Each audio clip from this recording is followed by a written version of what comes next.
Okay, thanks for joining. We now turn to Japan for our second reading, Power Spots and the Charged Landscape of Shinto by Caleb Carter. And in this article, Caleb Carter addresses a recent phenomenon that has actually seems to be bringing new audiences to Shinto shrines, particularly some shrines that are in hard to reach places because they are considered to have a kind of spiritual energy and they are promoted by different actors as being sites of healing if one can feel the power emanating from certain stones and trees and waterfalls and other features. So, what is this phenomenon, and how is it helping to change how people interact with Shinto sites? We see here a group of people gathered around a collection of sacred stones at the imperial shrine at Ise, which we've talked about this class.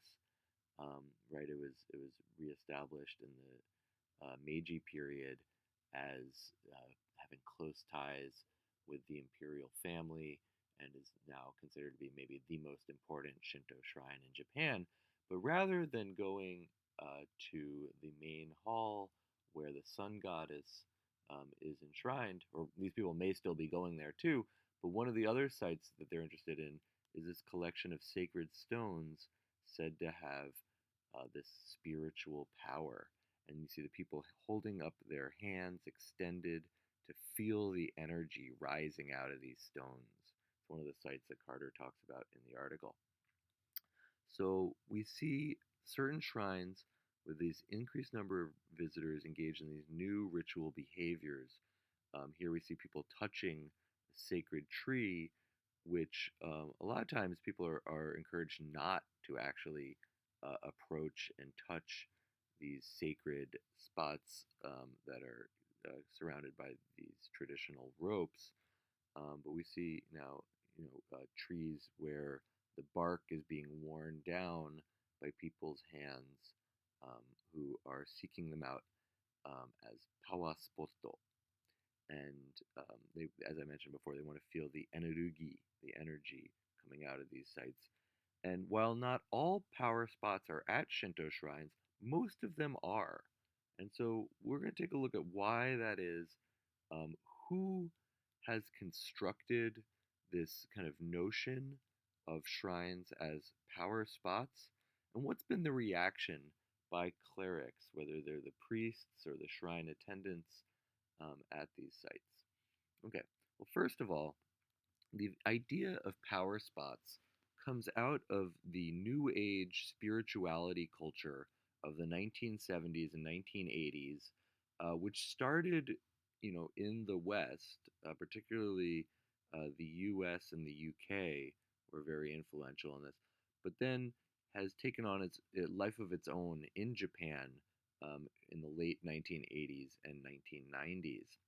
So, in the power spots discourse of the New Age, the Earth is a living organism that contains complex flows of life energy, which can influence humans' life energy and have maybe healing properties.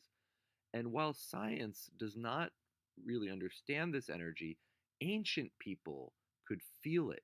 And they often built their religious sites at spots where this energy naturally welled up from the earth.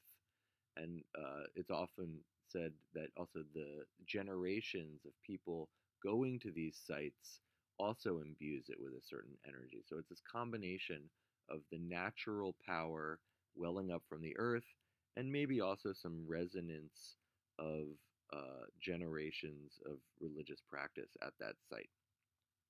In the 1990s, this idea declined in most of the world, but it grew in Japan due to a so called spiritual boom, uh, spiritual boom. Uh, and we see on the right what's often thought of as the first book describing these power spots, Hakken, Power Spotto, from 1991.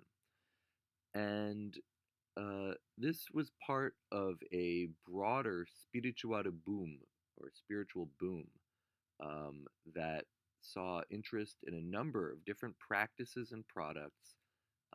And Carter says, spirituality, the meaning of spirituality is a little hard to define sometimes, but in general, it's aimed at cultivating a deeper sense of meaning and purpose in one's life.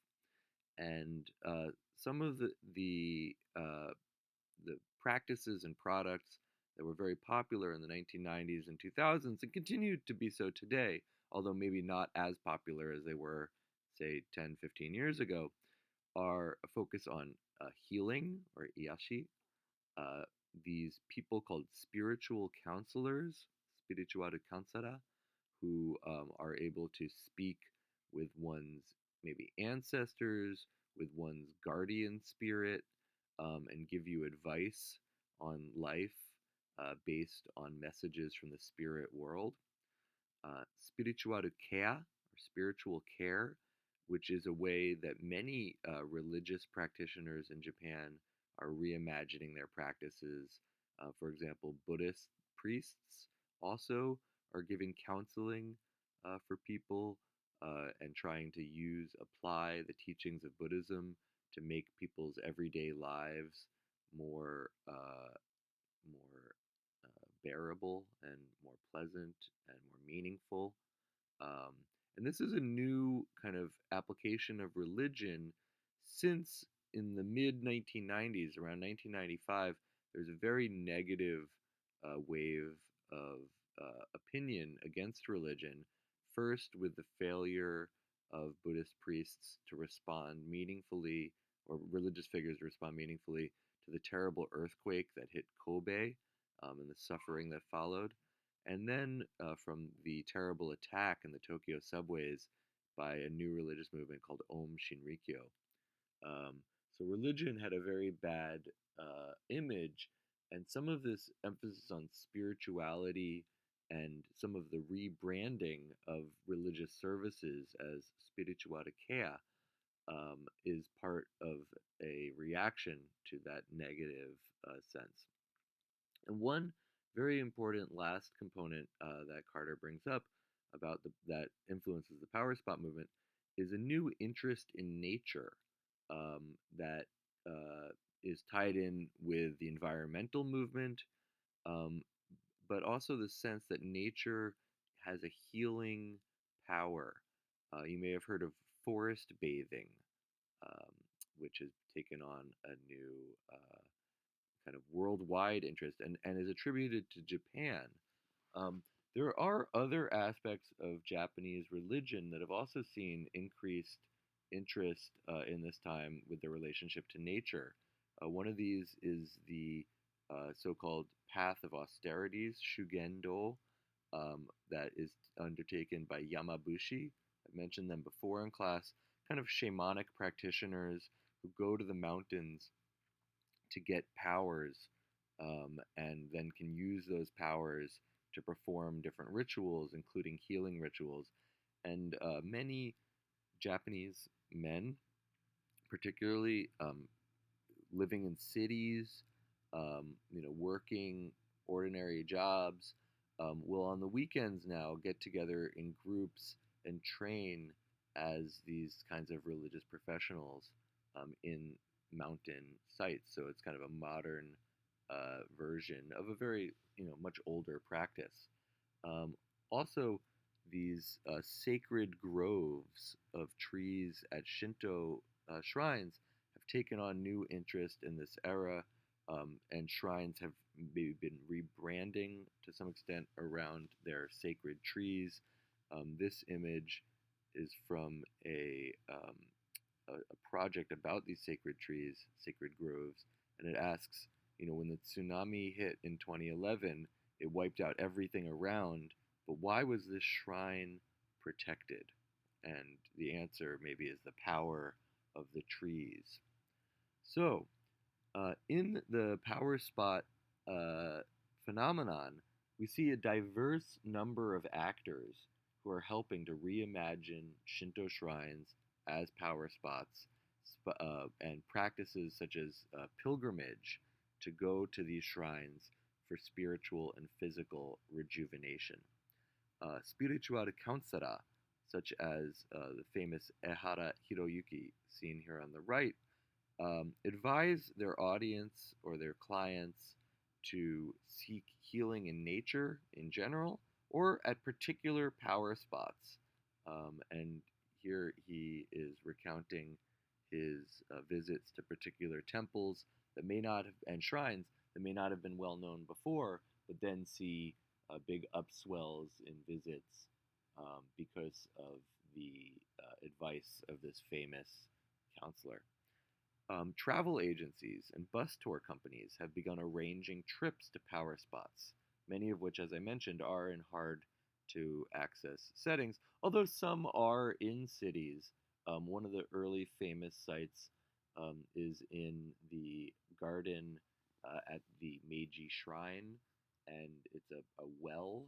It's interesting. It's kind of a unusual example because it was created in the modern period for the Meiji Emperor and Empress, but it also has a long lineup, usually with people waiting to hold their hands above the water of this well, and it's said to have a kind of restorative power. Another factor in the construction of power spot narrative are promoters of so-called ancient Shinto or Koshinto. Um, Even though we learned in class, right, that Shinto was constructed in many ways in the Meiji period, it does have these older aspects of shrines and mythology and different purification practices. And also around the same time, in the 1990s, um, there has been interest in recovering these ancient practices as part of Japan's spiritual heritage, and this is tied in with a lot of nationalist sentiment, people promoting Japan as exceptional. And you do see this in a lot of the power spot narrative, as Carter describes, where people will say Japan and the Japanese have a particular concentration of and sensitivity to power spots. So there's something very particular about the Japanese. And finally, how have shrine priests and shrine attendants responded? Well, some support it, saying, "Wow, it's bringing people to the shrine, and it gets people worshiping here, buying amulets. It's good for the revenue of the shrine. It makes people more reverent of the Shinto kami and the Shinto shrines." But there are prominent detractors among the National Association of Shinto Shrines called Jinja Honcho. Carter goes into some detail on this in the article about how there's articles published in their newsletter kind of decrying the power spot phenomenon as superficial. It says they're mostly young people who don't end up actually, long time supporting the shrine. They just come to get the energy and then they leave. That they don't actually have their reverence for the kami, the deities enshrined in the shrines, and that kind of putting them down, the power spot people. So there's mixed feelings within the clerical community, but Carter suggests there may be a greater upswing toward supporting the power spot phenomenon over time. And he gives some particular analysis of two shrines, one that is more kind of remote and seems to be more supportive of the phenomenon, and the priests at the Ise shrine, which I mentioned before, is a very important imperial shrine, and they were more conservative and more, um, you know, denouncing this phenomenon and denying that Ise is a so-called power spot. But again, Carter seems to think that this may change in years to come. So, for your participation question, How have or why have some Japanese people reimagined Shinto shrines as power spots? It's a complex phenomenon, but you could just give a few of the factors. And how have Shinto clerics reacted? So thanks so much for your attention, and I'll see you in the next video.